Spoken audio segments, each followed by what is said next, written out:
Bonjour, bonjour à toutes, bonjour à tous.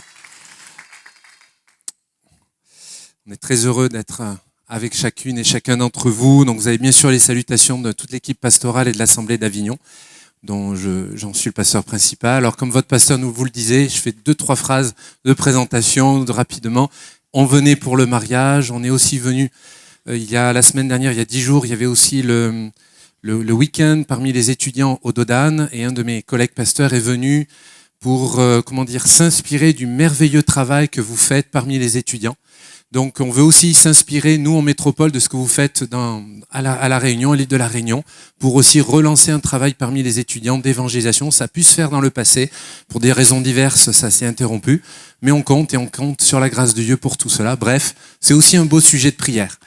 Je vous propose d'ouvrir la Bible avec moi dans l'Évangile selon Luc.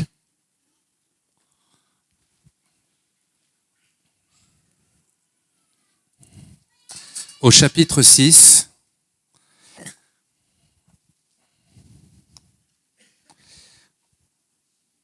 Et nous lirons à partir du verset 31 jusqu'au verset 38. L'Évangile de Luc.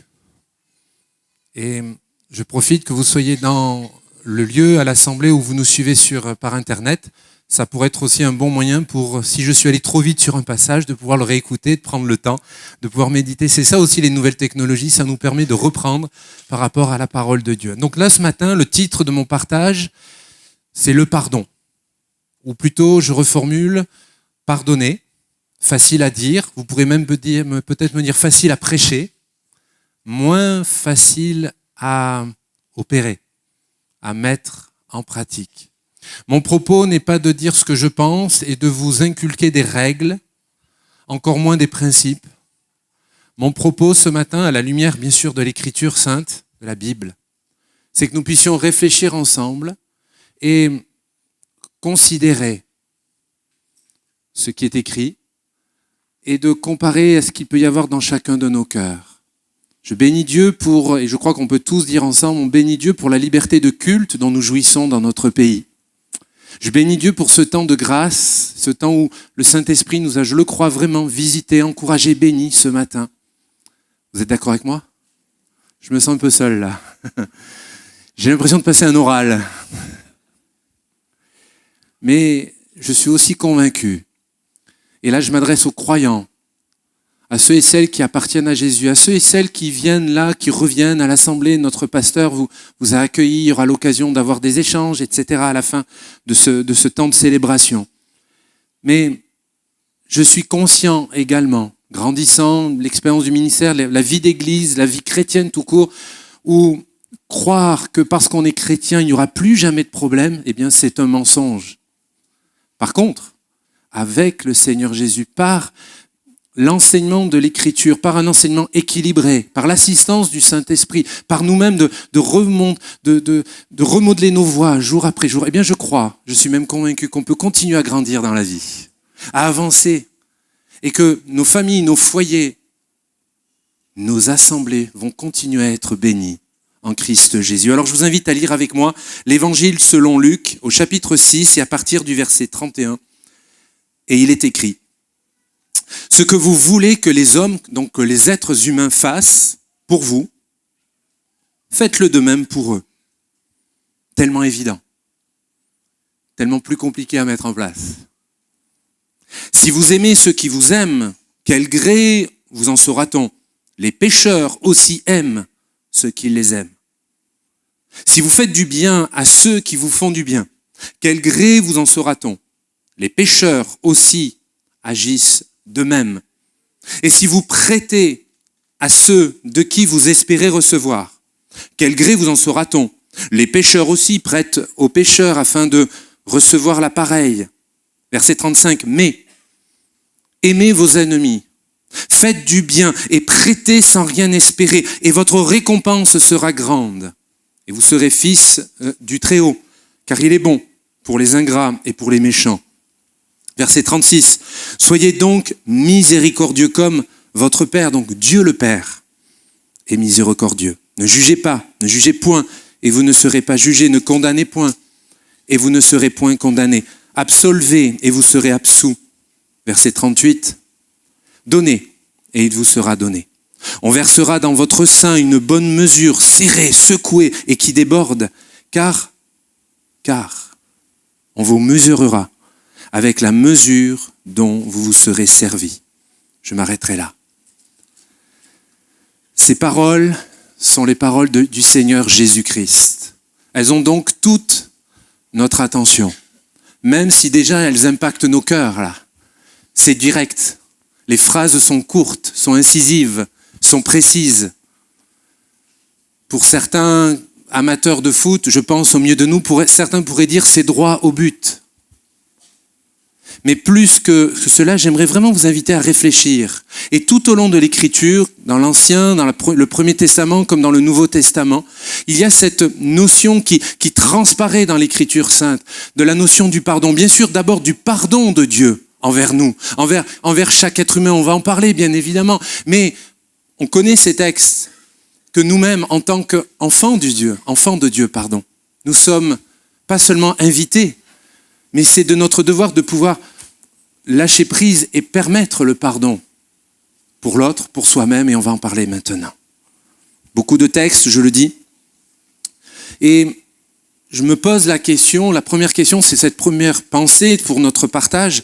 Qu'est-ce qui nous empêche vraiment de pardonner? Alors, différentes raisons, et je ne ferai pas le tour de toutes ces raisons, mais je pense, humblement, que ce qui nous empêche principalement de pardonner, c'est qu'on a une mauvaise définition du pardon. Alors pendant quelques instants, on va réfléchir ensemble sur ce que n'est pas le pardon, notre mauvaise compréhension du pardon. Alors qu'on se comprenne bien, je ne parle pas seulement de pardonner à un frère ou une sœur ou un mari, une épouse là dans l'assemblée parce qu'il aurait oublié de nous saluer ou de quoi que ce soit. Je parle malheureusement d'hommes, de femmes, d'enfants au milieu de nous qui ont subi des violences, qui ont subi de certains abus, peu importe leur âge. Je parle de ce qui nous a construits d'une manière positive, mais également aussi d'une manière négative. Parce que je pense que vous serez tous d'accord avec moi, peu importe de quel endroit on vient, que ce soit de Toulouse, de Lyon, à l'époque de Brest ou de quoi que ce soit, ça fait mal quand on a donné notre confiance à quelqu'un, à quelqu'une, et de se sentir trahi par cette personne. Je pense que personne au milieu de nous dirait « ça m'a fait tellement du bien d'être trahi par toi ». Qu'est-ce que ça m'a fait plaisir d'être trahi? Bien sûr que non. Le sentiment de trahison, le sentiment d'avoir été floué. Floué peut-être dans une affaire, même aussi auprès de nos sentiments, de nos émotions. Alors je vous invite à réfléchir avec moi ce matin. Et à la fin de ce partage, j'aimerais simplement faire un court moment de ministère où on pourra vraiment laisser, comme le Saint-Esprit est déjà là, agir dans chacun de nos cœurs. Qu'est-ce qui empêche les gens de pardonner? Premièrement, le pardon, ce n'est pas oublier. Ce n'est pas oublier. Une expression anglaise, et là j'ai travaillé mon anglais pendant toutes mes vacances, pendant 10 jours. Attention, c'est le moment, clairement. Les Anglais connaissent cette expression « forgive and forget ». Je ne l'ai pas trouvée en créole, il faudra que je voie avec vous tout à l'heure. Et cette expression anglophone, c'est les deux mots ont une consonance proche. Pardonner, oublier. Mais dans la réalité, ce n'est pas vrai. On veut faire croire qu'on oublie. On veut s'auto-convaincre que c'est derrière nous. Mais les traces, les cicatrices, les marques sont là. Cela ne signifie pas qu'on va ressasser constamment. On n'est pas dans ces choses-là. Mais j'aimerais qu'à la différence de chacun d'entre nous, à la différence, le pardon de Dieu, la Bible déclare, si on peut l'afficher pour nous, Ésaïe chapitre 55, verset 7. La Bible déclare avec force, avec autorité pour chacune et chacun d'entre nous ce matin, notre Dieu ne se lasse pas de pardonner. Amen. Je le répète, notre Dieu ne se lasse pas de pardonner. Et dans le même verset, les versions Darby, une version plus littéraire, déclare c'est un pardon abondant. La version Semeur 21 déclare c'est un pardon généreux. Notre Dieu ne pardonne pas juste à la volée, comme cela, ne donne pas un petit pardon, ne donne pas une petite bénédiction. Parfois, on se retrouve entre frères et sœurs, entre amis, on dit, allez, on va faire une petite prière. On va faire une petite collation. Viens, on va avoir un petit café. Mais là, j'aimerais vous dire que le pardon de Dieu n'est pas le petit pardon de Dieu. Est-ce que vous êtes d'accord avec moi? Dans ce texte, j'insiste, son pardon, il est abondant. La Bible déclare dans cette autre version que j'ai citée à l'instant, c'est un pardon généreux. Je ne sais pas vous, mais j'ai envie de connaître davantage Jésus ce matin. J'ai envie de connaître ce Dieu qui m'apprend à considérer, à connaître davantage le pardon. Oui, mais un pardon généreux, un pardon abondant. Pardonner, ce n'est pas oublier. Pardonner, ce n'est pas absoudre, dans le sens trouver des excuses, minimiser. Trop de fois, j'insiste, nous donnons une mauvaise signification aux mots, mais pourtant les mots ont un sens précis. Le mot absoudre, qui vient du latin absolvere, ce qui signifie être acquitté dans le sens de déclarer une personne non coupable. Ce n'est pas parce que je pardonne à l'autre on l'excuse, on y minimise sa faute. Non, on le rend responsable. Il est pleinement responsable. Mais moi, je me dégage de la souffrance. Vous me suivez? Et c'est là où vous, moi, nous avons besoin de grandir dans notre relation, et on va en parler dans quelques instants avec le Seigneur Jésus-Christ. On peut continuer à mépriser l'autre. Soyons honnêtes, on peut même le haïr. Pourtant, je suis chrétien, je célèbre Dieu, je peux prendre la scène, mais ça m'a fait tellement mal ce que j'ai subi avant, dans mon enfance, ou même là, ou récemment, des choses là. Et on peut être bloqué dans la relation. On peut être bloqué dans notre relation avec Jésus, dans notre relation même dans l'assemblée. Je le mettais sur mes notes et j'hésitais à le dire, mais ça bouillonne sur mon cœur parfois. Parfois. Le lieu de blessure n'est pas toujours à l'extérieur. Parfois, on a été blessé malheureusement par un frère en Christ, par une sœur en Christ.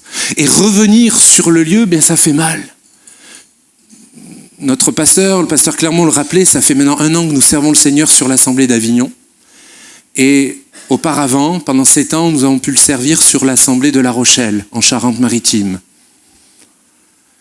Et nous avons pu connaître des frères et sœurs, suivre des gens qui nous disaient que par le passé, dans telle histoire, dans telle affaire, c'était compliqué pour eux de revenir à l'Assemblée parce que c'était pour eux, ils avaient vécu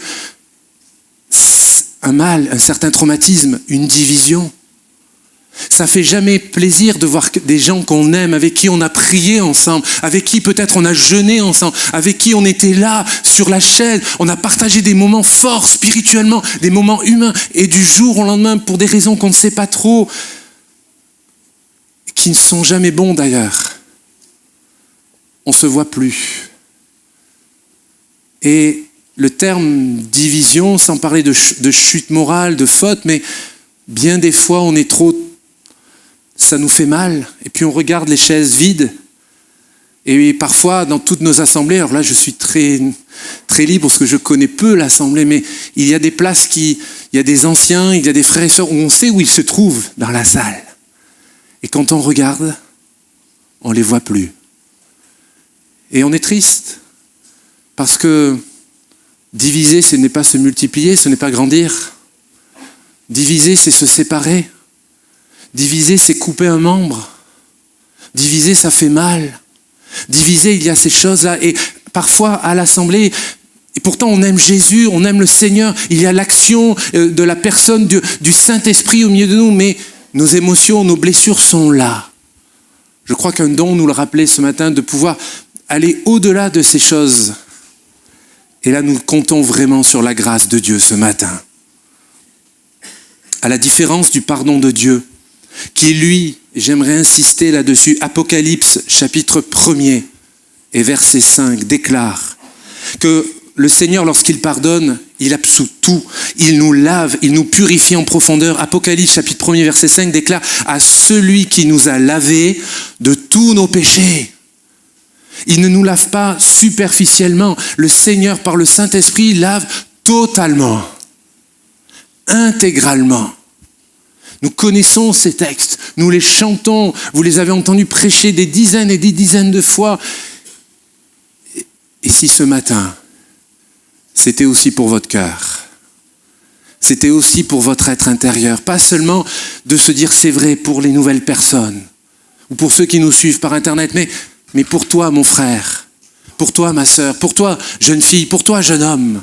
La Bible déclare, je veux reprendre encore ce verset, à celui qui nous a lavés de tous nos péchés. Amen. Non, le pardon, ce n'est pas oublier. Non, le pardon, ce n'est pas absoudre, minimiser les choses. Parfois, on a aussi une troisième, non pas argumentation, mais un certain blocage qui nous permet on comprend mal ce qu'est le pardon. Pardonner, ce n'est pas nier la réalité. Bien des fois, dans nos relations humaines, amicales, fraternelles, familiales, vous les nommez comme vous voulez, on peut se voir et comme on n'a pas l'habitude, comme on ne nous a pas appris d'aller en profondeur dans les relations, de pouvoir aller au fond des choses, on va s'approcher et on va dire « Non mais c'est bon, allez, je te pardonne. Je te pardonne. » On veut vite nier les choses, on veut vite aller en se disant « Si je ne regarde plus le problème n'existe plus. » Ce n'est pas parce que je ne le vois plus qu'il n'existe plus. Ce n'est pas parce que je ne le vois plus que les conséquences ne sont pas là. Vous pouvez détourner votre regard,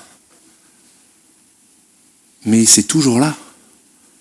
Vous pouvez ne pas être d'accord avec moi, mais c'est toujours là dans votre cœur. Pardonner, ce n'est pas nier.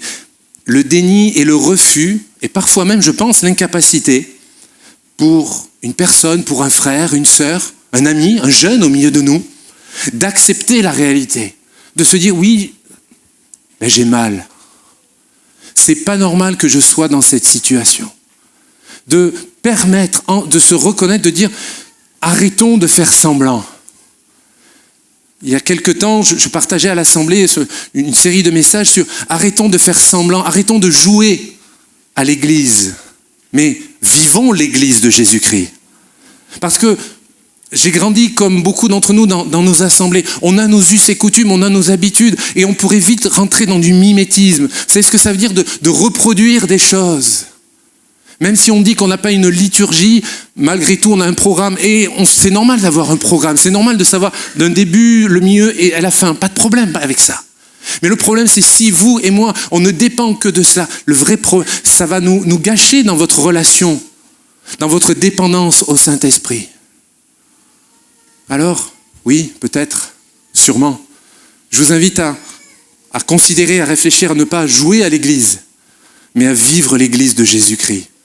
Quand notre frère, notre pasteur nous invitait de nous saluer, alors c'est une bonne et saine habitude, c'est la politesse également, mais je pense que comme vous, ou plutôt comme moi, de nombreuses références dans l'Écriture où il est écrit « Saluez-vous d'un saint baiser ». Et notre frère a de suite rappelé « Bon, on va peut-être pas faire la bise aujourd'hui, vu le contexte encore de Covid, mais même si on ne fait pas la bise, on peut vraiment se saluer droit dans les yeux.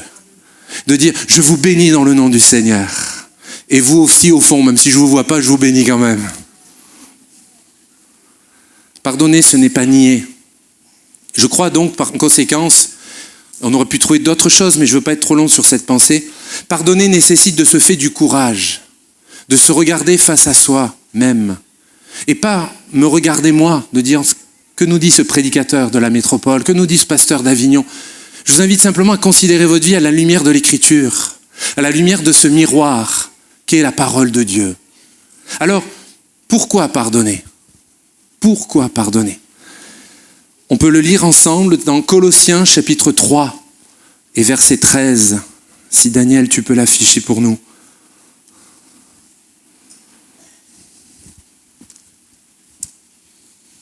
Il est écrit, Colossiens chapitre 3 verset 13, « Supportez-vous les uns les autres, et si l'un a sujet de se plaindre de l'autre, pardonnez-vous réciproquement. De même que Christ vous a pardonné, pardonnez-vous aussi. » Je retiendrai dans ce passage, bien en fait, tout le passage. Laisse-le bien afficher, s'il te plaît. Merci. Pardonnez-vous réciproquement. Alors là, moi, ça m'impacte. Parce que bien souvent, c'est plus facile qu'on demande aux autres, « Seigneur, tu sais ce qu'il m'a fait. Travaille son cœur, Jésus. Et qu'à la fin du culte ou à la fin à la maison, il puisse venir. Et s'il peut venir même repentant, voire même rampant, ça serait bien quand même. Personne ne dira amen à cette prière, bien sûr.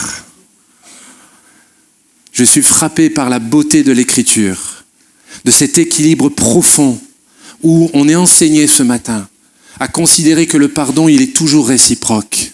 Il est dans les deux sens. D'ailleurs, l'auteur, inspiré par le Saint-Esprit, précise encore, de même que Christ vous a pardonné, pardonnez-vous aussi. Pourquoi pardonner? La première pensée, première réflexion, parce que Dieu nous le demande, pas moi. Parce que Dieu nous le demande et on n'a pas le choix, c'est pas une option. C'est pas une option de pardonner, c'est vital pour votre vie, c'est vital pour ma vie, c'est vital pour la vie de l'Assemblée. Tant qu'on ne pardonne pas, tant qu'on ne sort pas de ce schéma de blessure, de regarder à soi, de regarder à la souffrance, on n'avance pas. Je n'avance pas, je n'avance plus. Vous n'avancez plus. Nous le lisons dans ce texte et dans d'autres références bibliques, surtout dans les évangiles. Deuxièmement, pourquoi pardonner? Parce que Dieu nous pardonne.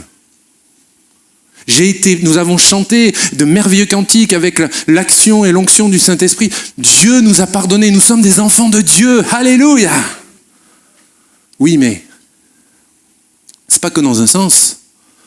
C'est pas que dans un sens, là, le beau message de l'évangile, ce n'est pas que dans un sens où je reçois le pardon de Dieu, où je suis en relation avec Dieu au travers de Jésus-Christ par son Saint-Esprit. C'est l'image de la croix, de ces deux barres, de ces deux morceaux de bois, l'une verticale qui du ciel jusqu'à la terre nous donne cette relation, cette réconciliation avec Dieu en Jésus-Christ, mais la barre horizontale, c'est aussi l'exercice du pardon. C'est l'exercice du pardon réciproque. C'est l'exercice du pardon dans les deux sens, mes bien-aimés. Parce que pardonner, c'est imiter Dieu. Éphésiens chapitre 4 et verset 32, je lis pour nous tous. Vous pardonnant réciproquement, toujours pareil, comme Dieu vous a pardonné en Christ, devenez donc les imitateurs de Dieu. C'est ce qui me fait dire, parce que pardonner, c'est imiter Dieu. Pardonner, ou plutôt être un chrétien, un disciple de Jésus, peu importe le service que l'on peut avoir dans l'assemblée ou pas, ce n'est pas une option. Je suis invité ce matin, vous êtes invité ce matin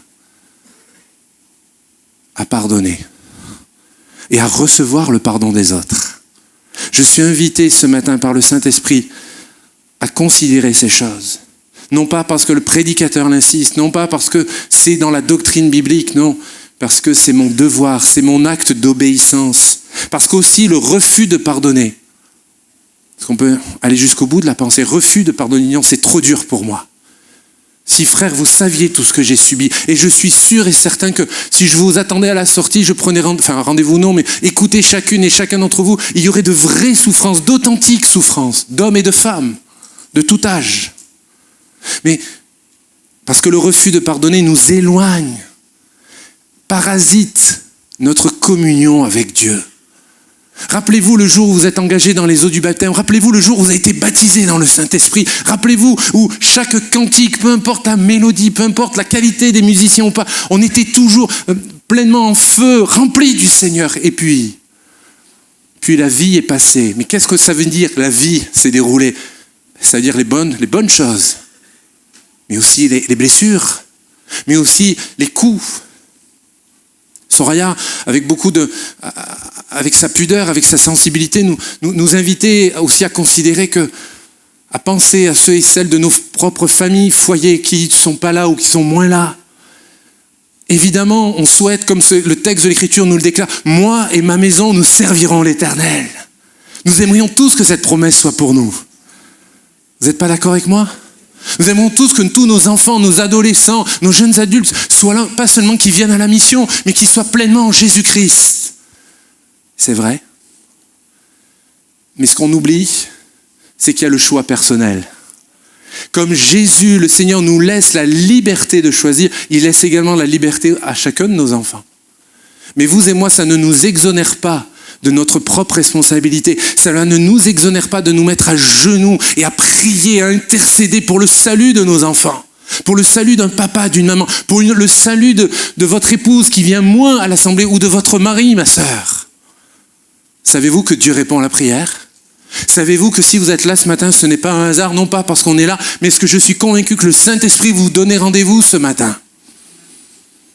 Parce que le refus de pardonner m'éloigne, gâche, parasite votre communion avec Dieu. Et après vous allez dire, mais je comprends pas. Et puis on va rejeter la responsabilité sur les autres, très souvent sur le pasteur. Ils ont moins d'options. À l'époque, avant, c'était différent. Je laisse aller la phrase jusqu'au fond de la salle. Et je la laisse revenir. Et puis c'était différent. Et puis les cantiques, et puis la musique. On peut chercher beaucoup de prétextes, des paravents. La vraie question, c'est mon cœur. Le frère, en conduisant la louange, m'a vraiment interpellé sur cette phrase. Ce moment, c'est ce que nous voulons en vivre. Comment voulez-vous le vivre? Et vous allez le vivre. Est-ce que j'attends la louange? Est-ce que je suis passif? Est-ce que j'assiste au culte? Je consomme du culte? Ou est-ce que je vis le culte? Je désire et je décide ce matin de louer Dieu. Je suis venu ce matin pour te louer, pour t'adorer, pour t'apporter ma louange. Pas seulement assister à un message, à une bonne musique, mais je suis venu ce matin pour te louer. Si vous êtes d'accord, vous pouvez dire Amen avec moi.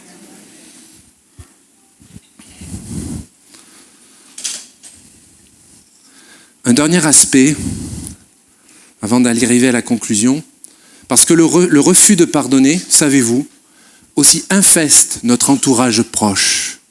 On l'oublie ça parfois. Quand je suis bloqué dans le non-pardon, peut-être dans la relation du couple, savez-vous que cela affecte vos enfants? Oh, ils ne savent pas toujours.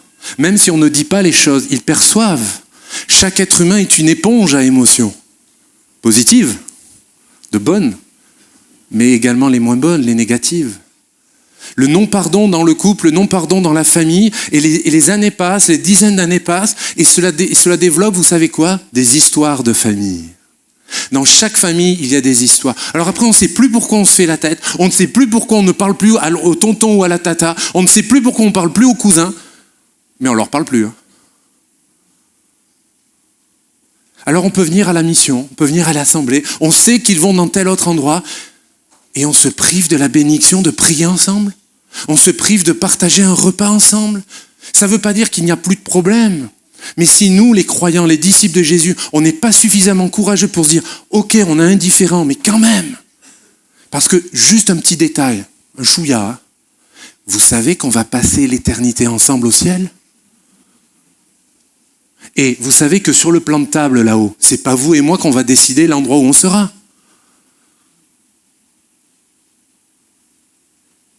Peut-être que je serai à côté de celui ou celle avec qui j'ai boudé pendant 40 ans.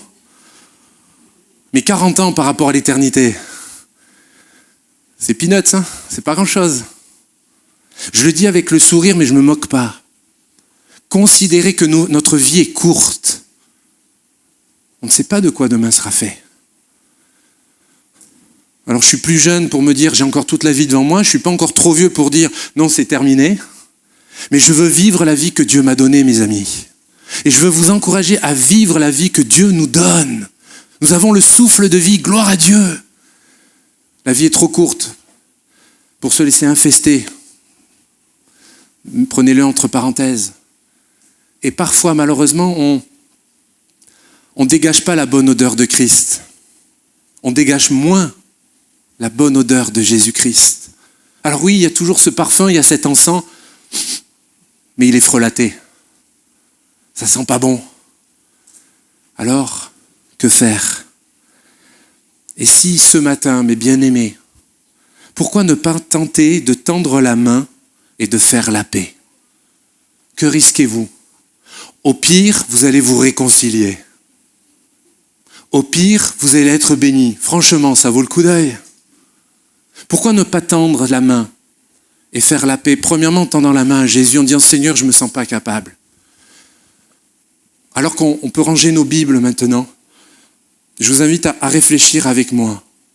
Et je vais peut-être inviter les musiciens à revenir discrètement sur l'estrade, s'il vous plaît. Et comprenez-moi bien, c'est avec beaucoup de respect et d'humilité que je veux dire ça, mais Peu importe ce que vous avez vécu, je ne veux pas minimiser votre souffrance. Mais si Dieu est Dieu, écoutez-moi bien, si Dieu est réellement Dieu, aucun abus est trop grand par rapport à la grâce de Dieu. Aucune viol n'est trop grand pour la grâce de Dieu. Aucune souffrance n'est trop grande pour la grâce de Dieu. Ce qui veut dire que la grâce de Dieu surabonde toutes ces choses. Nous le savons, nous le chantons. Mais le vivons-nous tous? Je ne sais pas. Le pardon constitue, je le crois, une façon efficace de se libérer d'un passé douloureux. Bien des fois, des amis au milieu de nous aiment Dieu et vous aimez Jésus, je n'en doute pas, vous êtes là. Mais quelque part devant vos yeux, il y a encore un voile et ça vous permet de ne pas voir pleinement la réalité de la vie, de votre vie de famille, de votre vie d'église, de votre vie professionnelle, etc. En Christ, nous l'avons chanté, je ne suis plus esclave de la peur. Et on pourrait même, en paraphrasant cette phrase, je ne suis plus esclave de mes peurs, au pluriel. Parce que, quelque part, pardonner, c'est un peu comme dans cette histoire vraie que nous trouvons dans la Bible. Un certain disciple était dans une barque et il a vu Jésus sur l'eau. Ils ont eu peur au début. Et puis ce disciple a été invité par Jésus à venir sur l'eau. Donc il fallait sortir de la barque. Et là, on se dit, c'est pas possible. Physiquement, c'est pas possible. Toutes les lois physiques, tout ce que vous voulez, c'est pas possible. C'est vrai parce que c'est surnaturel. Je peux pas pardonner sans l'aide de Jésus. Tu ne peux pas pardonner sans l'assistance du Saint-Esprit. Je ne peux pas sortir sans permettre au Consolateur, à ce merveilleux Paraclète qui est le Saint-Esprit, d'agir dans ton cœur, dans ta vie. Sortir de ma barque, de mes peurs, de mes frayeurs. Sortir en se disant, mais Seigneur, j'ai pas pied là. C'est vrai. C'est vrai. Seigneur, je vais totalement dépendre de toi. C'est vrai. Je ne vais pas vous mentir. Seigneur, j'ai peur. C'est vrai. Mais c'est vrai aussi que le Seigneur Jésus est là, par son bon esprit. Certains pourraient me dire, et vous peut-être vous le pensez, frère, ce que vous dites c'est intéressant, mais moi je ne peux pas pardonner. Je ne peux pas. J'aimerais juste vous laisser cette pensée, cette phrase. La question n'est pas de pouvoir. Ça, c'est la puissance de Dieu. La question, est-ce que vous voulez? On se cache en disant, je ne peux pas. Non, non, soyons honnêtes. Ça ne sortira pas d'entre nous. Vous ne voulez pas parce qu'on a peur. Vous ne voulez pas ouvrir le bras parce que vous savez qu'il y a une cicatrice là. Et vous vous dites, mais si j'ouvre, ça va faire mal. C'est vrai. Mais pour nettoyer la cicatrice, pour permettre de la purifier, de bien la nettoyer, il faut pouvoir enlever les petits cailloux, les petites choses qui sont là. Ce qu'on dit à nos enfants, dire, mais rassure-toi, je ne vais pas te faire mal. Mais papa, ça fait mal. Le rouge, le mercurochrome, ça fait mal. C'est pas le produit qui fait mal, c'est le fait de nettoyer. À combien plus forte raison, nous qui sommes les enfants de Dieu, à combien plus forte raison, nous qui faisons partie de la famille de Dieu. Le Père, notre Père, votre Père, mon Père, Père Céleste, ne veut pas vous faire du mal, mais vous permet de sortir de cette situation. Alors je vous invite à courber nos fronts, à fermer nos yeux et à réfléchir